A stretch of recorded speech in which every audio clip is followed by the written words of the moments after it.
Hello everyone, welcome to my channel share with Ashok. Friends, आज हम retail के module D में चैप्टर नंबर 17 का पार्ट 3 करेंगे। तो फ्रेंड्स, ये चैप्टर आपका सिक्योरिटाइजेशन के बारे में। तो काफ़ी चीज़ें हम सिक्योरिटाइजेशन के बारे में पहले ही देख चुके हैं। स्टैंडर्ड एसेट का जो है सिक्योरिटाइजेशन कैसे किया जाता है वो हमने लेक्चर नंबर 2 में देख लिया है। इस लेक्चर में हम देखेंगे कि एनपीए जो अकाउंट होते हैं उनका सिक्योरिटाइजेशन कैसे किया जाता है, और साथ ही साथ हम एआरसी एसेट रिकंस्ट्रक्शन कंपनी के बारे में भी यहाँ पर जानेंगे। ओके, तो चलिए फ्रेंड्स शुरू करते हैं। तो एआरसी जो है ये टॉपिक नहीं है आपके सिलेबस का, लेकिन ये टर्म चूँकि यूज होगा आगे हमारे इस लेक्चर में, तो इसलिए एआरसी के बारे में, एसेट रिकंस्ट्रक्शन कंपनीज़ के बारे में जान लेना हमारे लिए ज़रूरी है। सिंपल लैंग्वेज में अगर समझिए तो जो एसेट रिकंस्ट्रक्शन कंपनीज होती हैं ये बैंकों के बैड लोन को बाई करती हैं। बस इतनी सी बात है। एसेट रिकंस्ट्रक्शन कंपनी बैंक के बैड लोन को बाई करती हैं, वह उन्हीं कंपनियों को हम एसेट रिकंस्ट्रक्शन कंपनी कहते हैं जो बैड लोन बाई करती हैं। ओके, एक सिंपल सी बात है। बाकी पूरा डिटेल हम यहाँ पर एक पेज का डिटेल है, समझेंगे। Asset reconstruction companies are in business of buying bad loan from bank. तो इनका बिजनेस क्या होता है? बैड लोन को बाई करना बैंकों से। उदाहरण के लिए, एग्जाम्पल के लिए, if bank lend money to a person or company they expect to receive periodic payment of principal and interest. कोई भी बैंक अगर किसी को लोन देगा तो बदले में उम्मीद करेगा कि उसको पीरियोडिकली ईएमआई मिलती रहेगी। लेकिन अगर वो पीरियोडिक जो पेमेंट है ईएमआई है नहीं मिलती है अप टू 90 डेज, है ना, 90 दिनों तक नहीं आती है, तो उस केस में इसको हम नॉन परफॉर्मिंग एसेट डिक्लेयर कर देते हैं, एनपीए डिक्लेयर कर देते हैं। और अगर एनपीए जो है बैंक की बैलेंस शीट में रह जाता है तो वो बैंक के प्रति जो इन्वेस्टर का कॉन्फिडेंस होता है उसको कमज़ोर कर देता है। इसीलिए बैंक नहीं चाहते कि एनपीए उनकी बैंक की बैलेंस शीट में रहें। ठीक है, तो hence bank sell these bad loan. तो उस केस में क्या करेंगे? बैड लोन चाहते नहीं हैं आप, एनपीए हो चुका है अकाउंट, तो उस बैड लोन को या एनपीए को जो है आप बेच देते हैं किसको? स्पेशलिस्ट एसेट रिकंस्ट्रक्शन कंपनी को, है ना। You sell these bad loans to specialist, जिन्हें हम एआरसीज कहते हैं। उन बैड लोन्स को हम बेच देते हैं किसको? एआरसी को। The business of these companies is two by bad loans and from bank at A steep discount. ध्यान दीजिए, सवाल ये है कि एआरसी क्यों खरीदेगी? तो ये है कारण कि वो जो है स्टीप डिस्काउंट पर जो है बैड लोन को बाई करती है। 10 करोड़ का लोन है, मान लीजिए उसमें अब तक टोटल 1 करोड़ की रिकवरी हुई है, अभी भी 9 करोड़ रुपए पेंडिंग है बैंक कस्टमर से मिलना है, और ये अकाउंट एनपीए हो गया है, बैड लोन हो गया है। तो जो एआरसी एसेट रिकंस्ट्रक्शन कंपनी होगी वो इसको जो है 7 करोड़ में परचेज कर लेगी, 7.5 करोड़ में ऐसे के आसपास का परचेज कर लेगी, ताकि उसको जो है लगभग 1 करोड़ 1.5 करोड़ का फायदा हो जाए इस पूरे प्रोसेस में। स्टीप डिस्काउंट पर परचेज करते हैं। These company then take special measure to recover money owned. उसके बाद में क्या है? अब जो लोन है वो इन companies ARC asset reconstruction companies के पास चला जाता है। अब वो विशेष तरीके अपनाती हैं अपने पैसे को रिकवर करने का। वो जो भी मेथड अपनाए है, कस्टमर से मिलें, है ना, कोई चीज़ को जो है जब्त करें या जो भी है उसकी सेल करें, ऑक्शन करवा दें, वो जो भी तरीके अपनाती हैं उसके थ्रू ये पैसे निकलवाती हैं। If they are able to recover the money, अगर वो पैसे निकलवा पाती हैं तो उनको प्रॉफिट होता है, अगर वो नहीं निकलवा पाती हैं तो उन्हें लॉस होता है। तो ये गेम है, इसमें जीता भी जाता है और हारा भी जाता है। ऐसा नहीं कि एआरसी को हमेशा फ़ायदा ही हो, अगर वो पैसे नहीं रिकवर कर पा रही हैं तो उन्हें लॉस भी होता है। ठीक है फ्रेंड, तो ये हो गया पूरा एसेट रिकंस्ट्रक्शन कंपनी के बारे में।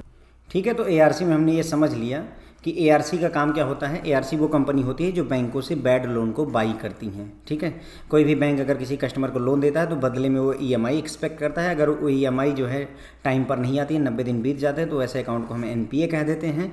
और बैंक नहीं चाहता कि उनका जो अकाउंट, उनके जो बैलेंस शीट है उसमें एनपीए ज़्यादा देर तक रहे, ज़्यादा दिनों तक रहे, क्योंकि इससे जो है इन्वेस्टर का कॉन्फिडेंस डाउन होता है। इसीलिए बैंक क्या करते हैं, इन जो बैड लोन्स होते हैं इनको बेच देते हैं एक स्पेशलिस्ट को, जिन्हें हम एआरसी बोलते हैं, एसेट रिकंस्ट्रक्शन कंपनी बोलते हैं। ये जो है बाई तो करते हैं, एआरसी जो है लोन को बाई तो करता है, लेकिन इन बैड लोन को काफ़ी तगड़े डिस्काउंट के साथ जो है, अच्छे डिस्काउंट के साथ में बाई करता है। 100% नहीं देती है वैल्यू, बल्कि जो है 30% 40% का डिस्काउंट ले लेते हैं ये बैंकों से, है ना। और फिर वो विशेष तरीके अपना करके जो है अपने पैसे को रिकवर करने की कोशिश करते हैं एआरसीज। अगर वो पैसे रिकवर कर पाते हैं तो उनको प्रॉफिट होता है, अगर वो पैसे नहीं रिकवर कर पाते हैं तो उनको लॉस होता है। तो ये हो गया फ्रेंड्स जो है आपका एआरसी एसेट रिकंस्ट्रक्शन कंपनी। अब जो मेन टॉपिक है हमारा आपकी बुक का, सिक्योरिटाइजेशन ऑफ एनपीए, उसमें 3 स्टेप हैं। पहला स्टेप है sale of stressed asset by banks. तो पहला स्टेप होता है कि स्ट्रेस एसेट को बैंक बेच देता है। ठीक है, उसके बाद में हम बात करेंगे दूसरे स्टेप की, जिसमें क्या होता है, स्ट्रेस एसेट का जो है एआरसी के द्वारा एक्विजिशन किया जाता है, acquisition of stressed financial asset by ARC.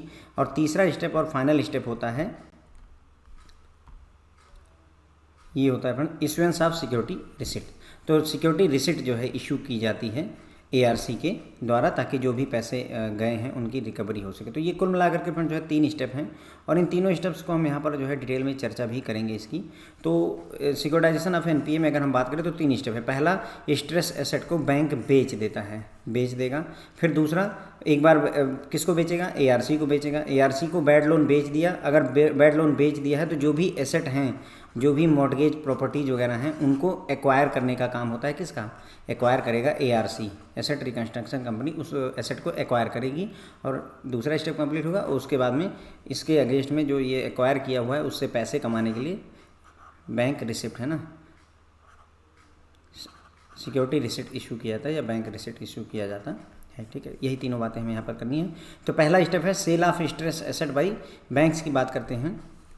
As per guideline of RBI, banks shall, with the approval of their board, identify and list internally the specific financial asset identified for sale to other institution, including ARC, at least once in a year, preferably at the beginning of a year। ठीक है, तो reserve bank of India की guideline कहती है कि अपने bank की approved policy के तहत बैंकों को चाहिए कि वो सभी फाइनेंशियल एसेट को आइडेंटिफाई करें जिन्हें उन्हें सेल करने की ज़रूरत है, बैड लोन्स जिन्हें उन्हें बेचने की ज़रूरत है, और उनकी एक लिस्ट तैयार करके रखें।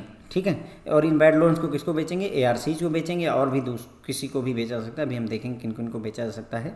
और ये कम से कम ये प्रोसेस साल भर में एक बार होनी चाहिए, और शुरुआत में ईयर के फाइनेंशियल ईयर के बिगनिंग में हमें ये कर लेना चाहिए, यानी 1 अप्रैल के आसपास में या अप्रैल के पहले हफ्ते में हमें ये कर लेना चाहिए। The asset identified for exit shall be listed for the purpose of sale. अब एक बार आपने एसेट आइडेंटिफाई कर लिया कि किस जो है एसेट को हमें जो है बेच देना है, सेल कर देना है, कौन सा बैड लोन है जिसको हम सेल करेंगे, तो उसको क्या करना है, हमें लिस्ट करवा देना होता है सेल के लिए। मतलब जो है जो अपने ऑक्शन वगैरह के लिए नहीं जाते हैं तो वहाँ पर लिस्टिंग कर देते हैं कि हाँ ये एसेट्स जो है बिकने के लिए तैयार हैं। Bank may offer the assets for sale to ARC and other banks, NBFC and FIs। ठीक है, तो बैंक जो है इन एसेट्स को जो है बेचने के दौरान ARC को भी बेच सकता है, उसे किसी दूसरे बैंक को भी, यदि एक बैंक जो है दूसरे बैंक का NPA अकाउंट चाहता है तो वो ले सकता है, NBFCs भी और फाइनेंशियल इंस्टीट्यूशन भी ले सकते हैं। सिर्फ ARC को ही नहीं बेचा जाता है, बल्कि दूसरे बैंक, NBFC और FIs भी परचेज कर सकते हैं इन बैड लोन्स को।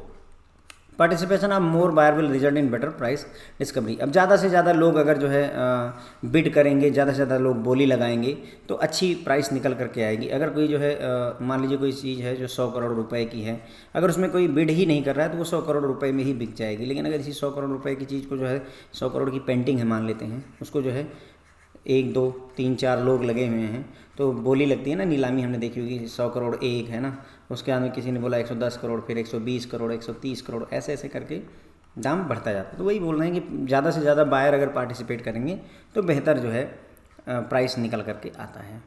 ठीक है, in order to attract a wide variety of buyers the invitation for beads should be preferably B publicly सोलिसिटेड so as to enable participant as many prospective buyers as possible.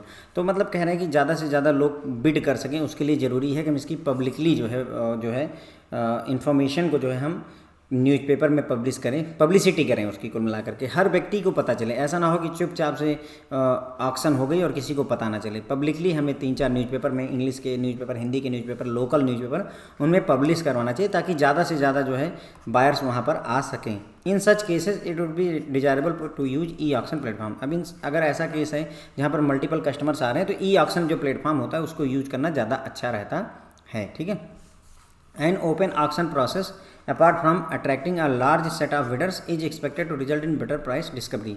अगर open auction process हम अपनाएंगे तो हमें जो है large number of bidders मिलेंगे और साथ ही साथ में अच्छा जो है प्राइस हमें मिल सकता है। ओके, तो ये हो गया।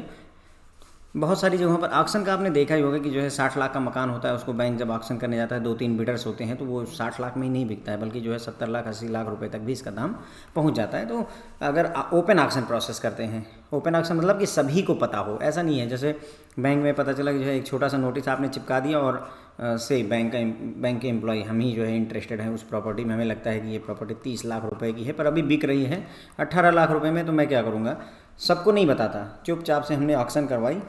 इवन हम फॉर्मेलिटी सारी करेंगे पर मतलब हिडन तरीके से, तो ऐसा नहीं करना चाहिए। हमें जो है ओपनली सबको बता करके जो है इसकी जो है ऑक्शन करवाने की जरूरत होती है। Bank should lay down a board approved policy in this regard. अब ये बोल रहे हैं कि बैंक को इसके लिए एक बोर्ड अप्रूव्ड पॉलिसी जो है लानी चाहिए कि कैसे कैसे ऑक्शन वगैरह करना है तो कैसे करना होगा।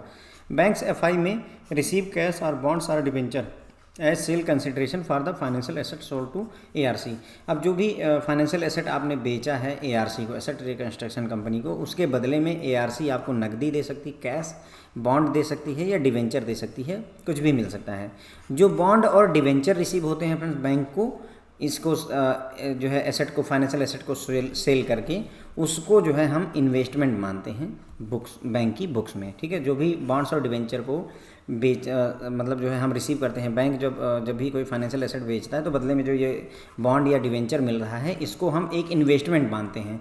कैश के केस में ऐसा नहीं होता है, कैश एक इन्वेस्टमेंट के तौर पर नहीं माना जाता, कैश आएगा और खर्च हो जाएगा। लेकिन अगर बैंक को बॉन्ड या डिवेंचर मिला है किसी लोन को बेच करके एआरसी को, तो उसे हम इन्वेस्टमेंट मानते हैं। ठीक है, बैंक में also invest in security receipt. Bank चाहे तो सिक्योरिटी रिसिप्ट में जो है इन्वेस्ट कर सकता है। ये हमारा तीसरा पॉइंट है। तो तीसरे पॉइंट में हम सिक्योरिटी रिसिप्ट क्या होता है वो समझेंगे।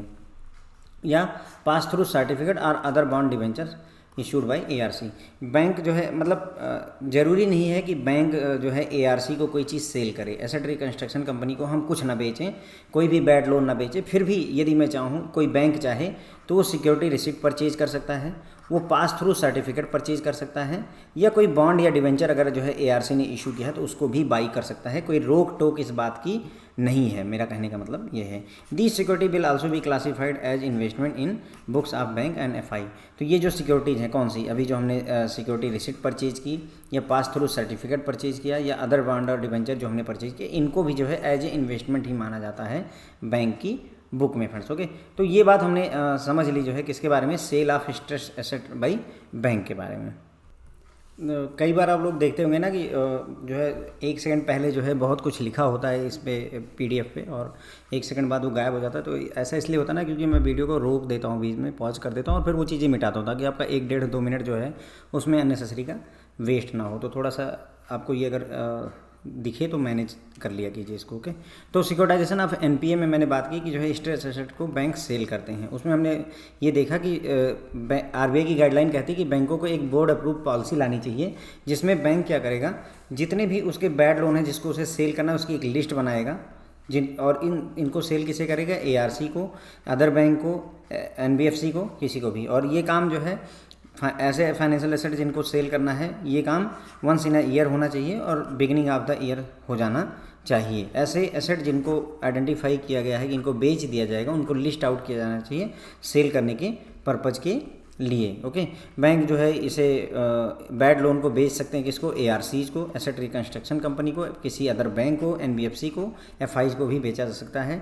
ज़्यादा से ज़्यादा लोग, अगर ज़्यादा से ज़्यादा बायर आएंगे तो अच्छा प्राइस निकल करके आता है। ठीक है, इसके लिए क्या है कि पब्लिकली जो है हमको पब्लिकली ऑक्शन करने की ज़रूरत होती है, पब्लिसिटी करने की ज़रूरत होती है, ताकि जो है ज़्यादा से ज़्यादा लोगों को पता चले कि हाँ हम ऑक्शन करने जा रहे हैं। ऐसे केस में ई ऑक्शन का प्लेटफॉर्म यूज करना ज़्यादा बेहतर रहता है। ओपन ऑक्शन प्रोसेस में ज़्यादा से ज़्यादा बिडर अट्रैक्ट होते हैं और बेहतर प्राइस निकल करके आता है। इसके लिए बैंक के बोर्ड को एक पॉलिसी ले आनी चाहिए अपने बैंक में। वैसे अभी सभी बैंकों में ऐसी पॉलिसी ऑलरेडी होगी। उसमें ये भी लिखा ही होगा फ्रेंड्स कि जो है कितने ऑक्शन होने से कितने दिन पहले जो है हमको न्यूज़पेपर में पब्लिश करना है ना, इस तरीके की चीज़ें पूरी उस गाइडलाइन में रहती हैं। ओके, बैंक और एफआई जो है रिसीव करते हैं कैश या बॉन्ड्स या डिवेंचर्स एआरसी से। ठीक है, एसेट रिकंस्ट्रक्शन कंपनी को जब आपने कोई फाइनेंशियल एसेट जिसे बैड लोन कहते हैं उसको बेचा जब एआरसी को, तो बदले में एआरसी आपको नकदी दे सकता है, आपको बॉन्ड दे सकता है, आपको डिवेंचर दे सकता है।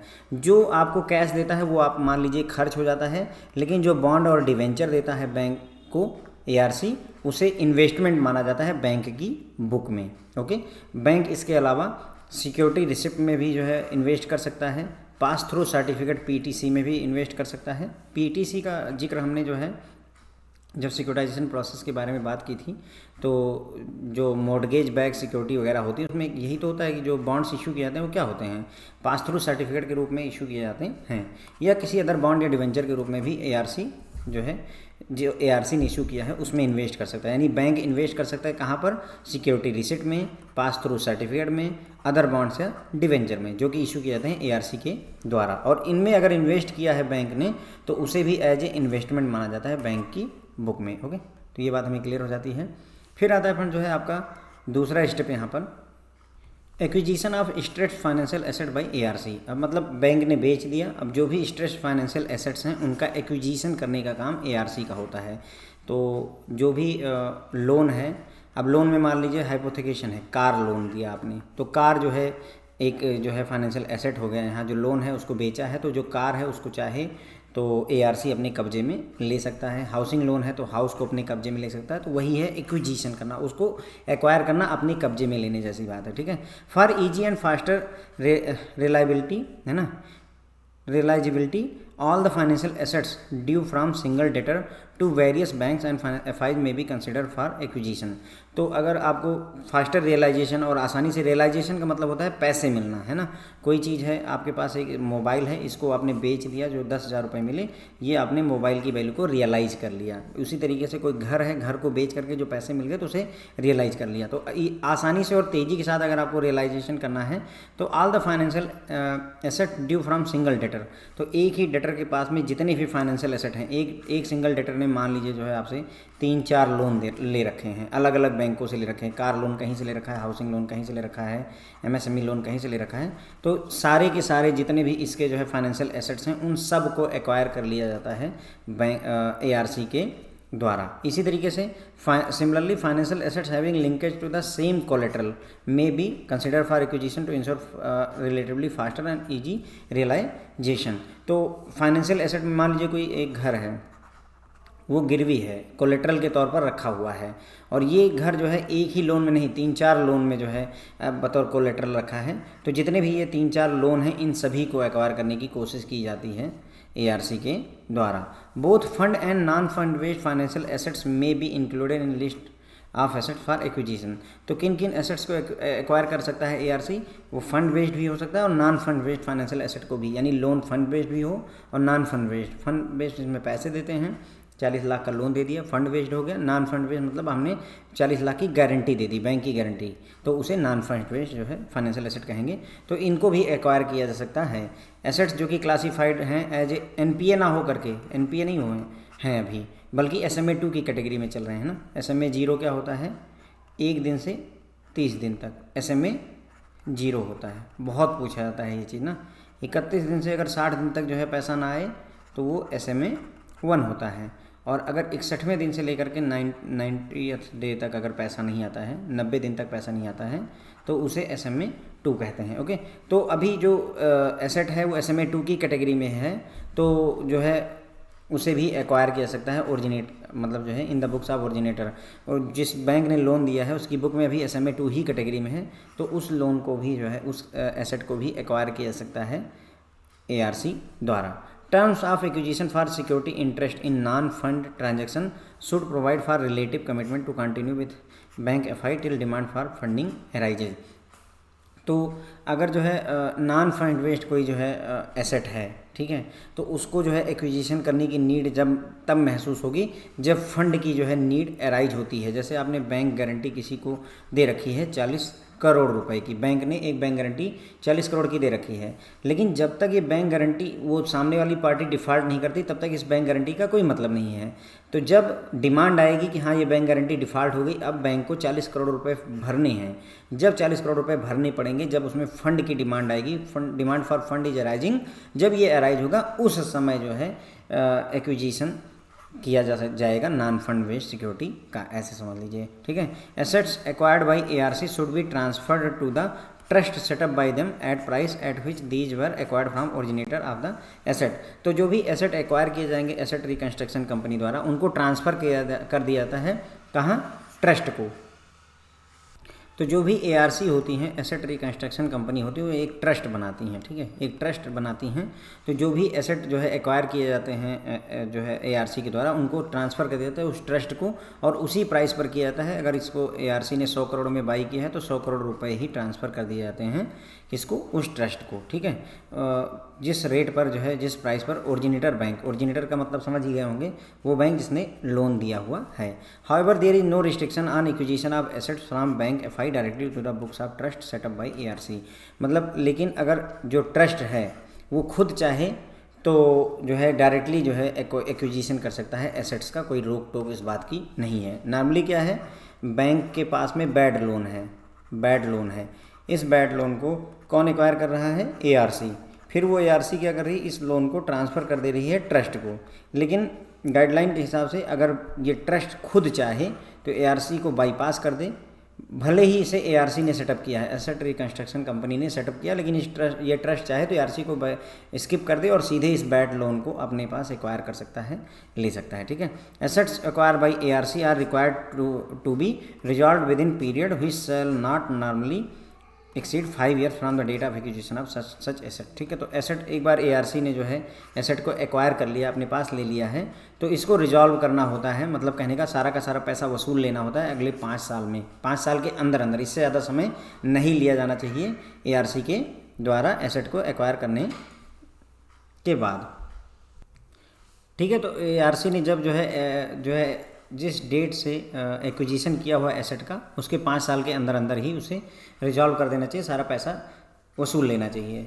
हाउएवर अगर जो है एसेट रिमेन रह जाता है unresolve at the end of 5 year, अगर मान लीजिए 5 साल बीत गए और फिर भी प्रयास करने के बावजूद जो है एक्विजिशन की डेट से 5 साल बीतने के बावजूद भी अगर पैसे नहीं वापस आ सके हैं, तो जो बोर्ड ऑफ एआरसी है वो जो है इस पीरियड ऑफ रियलाइजेशन को जो है 8 साल तक बढ़ा सकता है। मतलब 5 साल पहले था, 3 साल और बढ़ा सकता है, अप टू 8 ईयर्स कर सकता है। ठीक है, from the original date of acquisition of asset subject to the condition, कुछ सर्टेन कंडीशन को मानते हुए हमें, मतलब कहने का नॉर्मली ये कहता है कि अब 5 साल के अंदर में एआरसी को चाहिए कि वो सारा का सारा पैसा वसूल ले, इसे रिजॉल्व कर दे। लेकिन मान लीजिए 5 साल बीतने के बावजूद भी अनरिजॉल्व रह जाता है हमारा इशू, तो उस केस में जो है up to 8 year, date of acquisition से 8 साल तक का मौका दिया जाता है कि अगले आने वाले, मतलब टोटल मिलाकर के एक्विजिशन की डेट से 8 साल के अंदर आप इसको जरूर से ज़रूर रिजॉल्व कर लीजिए, सारा का सारा पैसा आप वसूल लीजिए। ओके, ठीक है फ्रेंड, तो हमने यहाँ पर काफ़ी सारी बातें जो है समझ ली हैं। देखिए, मैंने आपको बताया कि जो है स्ट्रेस्ड एसेट का जो है एक्विजिशन के बारे में, है ना, जब भी जो है कोई फाइनेंशियल एसेट जो है जो सिंगल डेटर से हो, है ना, तो उसके जितने भी फाइनेंशियल एसेट या जितने भी लोन हैं उन सब को एक्वायर किया जाता है। या कोई ऐसा कोलेट्रल है जो कई सारे लोन में लिंक है, कई सारे फाइनेंशियल एसेट में लिंक है, तो उन सभी जो फाइनेंशियल एसेट है, जितने भी लोन है उस कोलेट्रल से रिलेटेड, उन सभी को जो है एक्वायर किया जाना मतलब जो है चाहिए। ओके, फंड बेस्ड और नॉन फंड बेस्ड दोनों फाइनेंशियल एसेट्स के लिए जो है एक्विजिशन किया जाता है। यहाँ तक कि जो SMA 2 कैटेगरी में आते हैं आपके एसेट्स, उनको भी जो है एक्वायर किया जा सकता है। जो टर्म होता है उसमें अगर नॉन फंड बेस्ड जो है आपका कोई नॉन फंड बेस्ड एसेट है, तो उस केस में जब डिमांड फंड की अराइज होती है उसी केस में ही उसको एक्वायर किया जाता है। एसेट्स जो ARC द्वारा एक्वायर किए जाते हैं उनको ट्रस्ट को जो है ट्रांसफ़र कर दिया जाता है उसी प्राइस पर जिस प्राइस पर ओरिजिनेटिंग बैंक से लिया गया था। अगर ट्रस्ट खुद चाहे तो डायरेक्टली जो है बैंक और FI से जो है एसेट्स को इंक्वायर कर सकती है, कोई रिस्ट्रिक्शन नहीं है। ARC के लिए ज़रूरी होता है कि जो भी एसेट एक्वायर किए गए हैं उनको मैक्सिमम 5 ईयर्स के अंदर में रिजॉल्व कर देना होता है, यानी कि उनमें पैसे वसूल लेने होते हैं। लेकिन अगर मान लीजिए 5 साल बीत जाने के बावजूद भी जो है नहीं पैसे वापस आ पाते हैं, तो अगर ARC का बोर्ड ऑफ डायरेक्टर्स चाहे तो अप टू 8 ईयर तक अलाउ कर सकता है। ध्यान रखिएगा कि 5 ईयर तक पहले अलाउ था, 3 और अलाउ होता है, टोटल 8 ईयर्स अलाउ होते हैं। ध्यान रखिएगा, ठीक है। 5 साल तक मैक्सिमम होता है, पर यदि बोर्ड चाहे तो 3 एडिशनल ईयर और दे सकता है, टोटल 8 ईयर्स का अलाउ करता है from the date of acquisition. Okay, उसके बाद में एक अभी हम देखेंगे थोड़ा सा टॉपिक आएगा, क्वालिफाइड इंस्टीट्यूशनल बायर्स या क्वालिफाइड इंस्टीट्यूशनल इन्वेस्टर्स भी बोलते हैं। तो QIB क्या होता है? क्वालिफाइड इंस्टीट्यूशनल बायर्स होते हैं an institutional investor that possess the necessary expertise plus the financial background to carefully evaluate and strategically invest in capital market like commercial bank and mutual fund. तो ऐसा investor, institutional investor जिसके पास में पर्याप्त expertise है और साथ ही साथ में उसका पर्याप्त मतलब जो है उसका फाइनेंशियल बैकग्राउंड भी है। ओके, तो ताकि वो कैपिटल मार्केट में इन्वेस्ट करना चाहे तो इन्वेस्ट कर सकता है। तो ऐसे इन्वेस्टर्स को फ्रेंड्स हम क्या बोलते हैं, QIB क्वालिफाइड इंस्टीट्यूशनल बायर्स बोलते हैं। अब इंस्टीट्यूशनल बायर बोल रहे हैं इसका मतलब यहाँ इंस्टीट्यूशन ही होंगे, यानी जैसे कमर्शियल बैंक, म्यूचुअल फंड, जो भी आपकी इंश्योरेंस कंपनीज होती हैं वो सब इसमें आती हैं। तो ऐसा इंस्टीट्यूशन मतलब क्वालिफाइड इंस्टीट्यूशनल इन्वेस्टर क्वालिफाइड है, मतलब उसको नॉलेज है ना, इंस्टीट्यूशन है जो बाई करता है। तो ऐसा इन्वेस्टर जिसके पास में फाइनेंशियल सेक्टर की अच्छी खासी नॉलेज है, कोई ऐसा आम आदमी या छोटी मोटी कंपनी नहीं इसमें इन्वेस्ट कर सकती है कि कोई कंपनी है उसको फाइनेंशियल नॉलेज नहीं, तो उसे क्वालिफाइड इंस्टीट्यूशनल बायर नहीं बोलेंगे, है ना। उसको बोलेंगे जिसके पास में एक्सपर्टीज है प्लस फाइनेंशियल बैकग्राउंड भी है उसका, ताकि वो मतलब जो है चीज़ों को देख सके, इवेल्युएट कर सके और तब कैपिटल मार्केट में इन्वेस्ट करें। तो उसे ही QIB क्वालिफाइड इंस्टीट्यूशनल बायर बोलते हैं। इसमें आपका कमर्शियल बैंक और म्यूचुअल फंड वगैरह इसके एग्जाम्पल में आते हैं। एक और जो है छोटा सा कॉन्सेप्ट यहाँ देख लीजिए, सिक्योरिटी रिसिप्ट SR, उसी के बारे में हम यहाँ पर बात करेंगे अभी। तो security receipt are given in exchange of money to banks where they get the right and interest to in the assets purchased by ARC। तो सिक्योरिटी रिसिप्ट क्या होती है अगर हम बात करें तो फ्रेंड जो है जब भी कोई कंपनी जो है कोई ARC जो है एसेट परचेज करती है, तो उस एसेट को परचेज करने के बाद में पैसे ना दे करके उसकी जगह पे अगर सिक्योरिटी रिसिप्ट दे देती है, ओके, क्या करेगी, मतलब जो है उसने मान लो 500 करोड़ रुपए देने थे, कोई भी एसेट एक्वायर किया है ARC ने, उसके अगेंस्ट में उसे 500 करोड़ रुपए देने थे। तो 500 करोड़ रुपए ना दे करके एक रिसिप्ट दे देती है, एक रसीद दे देती है जिसे सिक्योरिटी रिसिप्ट बोलते हैं। वो एकदम 500 करोड़ के बराबर ही काम करती है, जैसे बैंक का डिमांड ड्राफ्ट काम करता है। डिमांड ड्राफ्ट क्या होता है, आपने उसमें लिख दिया डिमांड ड्राफ्ट में अगर 20,000 रुपये, तो वो 20,000 रुपये वैल्यू रखता है, ओके। तो उसी तरीके से पैसे के बदले में जो है सिक्योरिटी रिसिप्ट देता है, कौन, ARC देता है, ठीक है। क्यों देता है, क्योंकि कोई ना कोई बैड एसेट को उसने परचेज किया हुआ है बैंक से, तो उसी के अगेंस्ट में कैश ना दे करके, जैसे बॉन्ड्स दे सकता है, कैश दे सकता है, डिवेंचर दे सकता है, उसी तरीके से सिक्योरिटी रिसिप्ट भी दे सकता है। अब तीसरा स्टेप था हमारे जो NPA जो आपका सिक्योरिटाइजेशन प्रोसेस थी, उसमें 3 स्टेप्स थे। पहले स्टेप में हमने देखा कि जो है बैड लोन को बैंक ने बेचा था, सेल किया था। दूसरे स्टेप में हमने देखा कि जो